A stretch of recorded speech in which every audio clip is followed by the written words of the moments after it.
episode titled The Endless Room. The morning began peacefully. Peppa woke up in her room beside George. Everything looked normal. Toys were scattered across the floor, books stood on the shelf, and sunlight came through the window. But when Peppa got out of bed, she felt that the wardrobe seemed slightly farther away than yesterday. She did not think much about it. However, a few hours later, the strange feeling became stronger. The bed seemed farther from the door. The bookshelf also looked more distant. The room was familiar, but the spaces between objects were growing. Peppa called George. Together they walked toward the door, but the trip felt longer than usual. It was as if the room was slowly stretching. At first, Mummy and Daddy thought the children were imagining things, but when they entered the room, even they noticed something unusual. By evening, the room had become much larger. The walls were so far away that they were difficult to see clearly. The ceiling seemed higher, and the window looked like a small, bright square in the distance. Toys left around the room were now separated by huge spaces.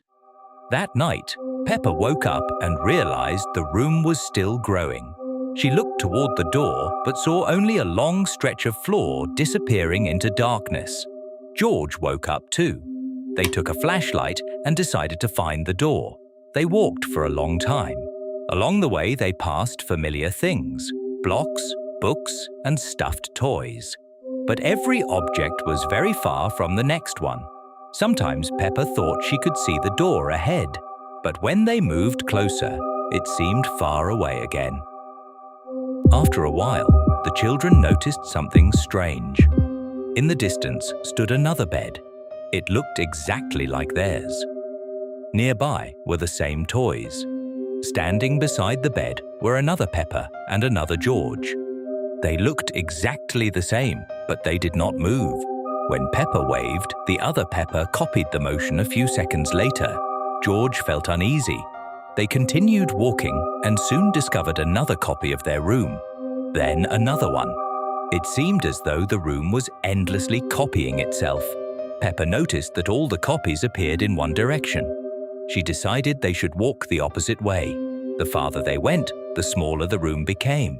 The walls slowly moved closer. The ceiling lowered. The light became brighter. At last, a real door appeared ahead.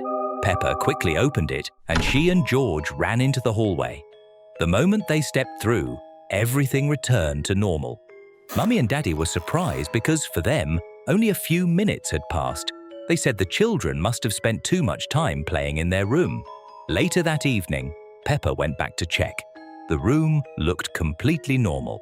The bed was where it should be, the toys were nearby, and the window looked ordinary again. But just before bedtime, Peppa noticed something strange. In the farthest corner of the room stood a small door that had never been there before. When she blinked, the door disappeared.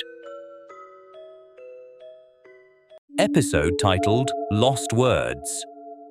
The morning began normally. Mummy Pig was making breakfast. Daddy Pig was sitting at the table with a newspaper. Peppa came downstairs, and George was playing on the floor with his dinosaur. Everything seemed calm.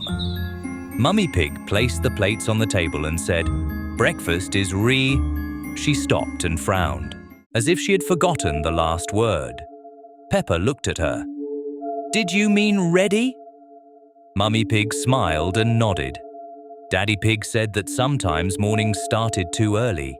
Everyone sat down at the table. George lifted his dinosaur and said, "Dino." Then he stopped. He looked at the toy as if he could not remember its name. Peppa laughed, but the laugh quickly became quieter. Something felt wrong. After breakfast, Peppa went to play with George in the living room.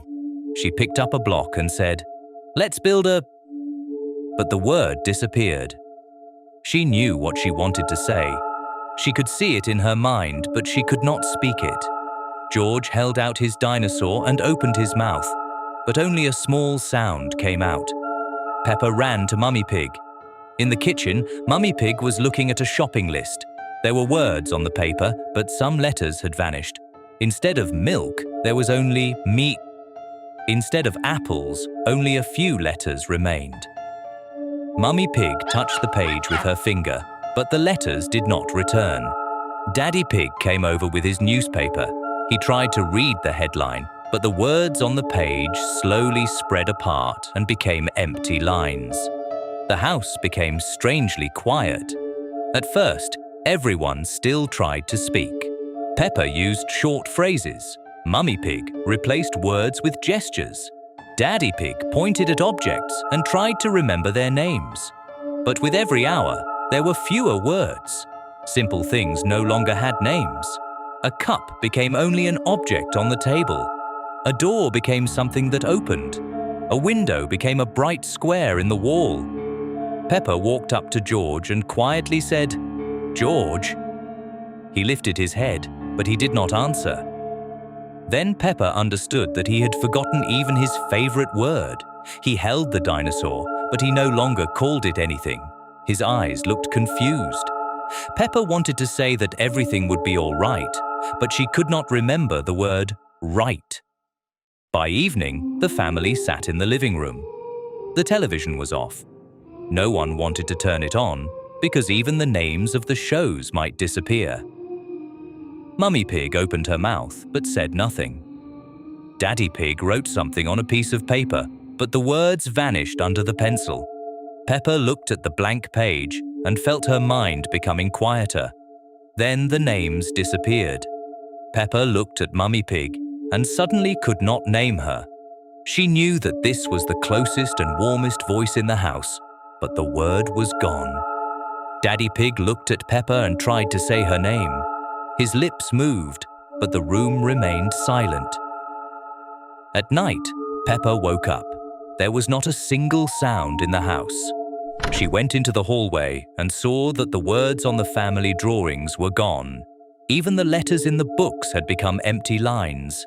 In the living room, the whole family sat together.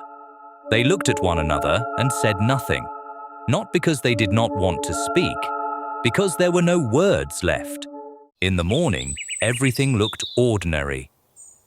Mummy Pig was in the kitchen. Daddy Pig sat with his newspaper. George held his dinosaur. Peppa opened her mouth to say good morning, but she could not remember a single word. Then, from the turned-off television, a quiet voice spoke the first word of the day, "Peppa," and the whole family slowly turned toward the screen.